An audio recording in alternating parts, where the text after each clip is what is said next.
وهو الذي أرسل الرياح نشرا بين يدي رحمته وأنزلنا من السماء ماء طهورا لنحيي به بلدة ميتا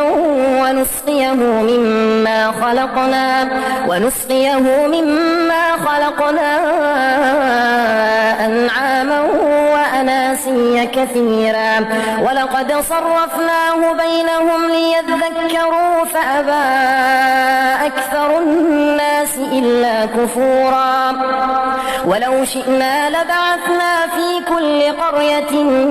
نذيرا فلا تطع الكافرين وجاهدهم به جهادا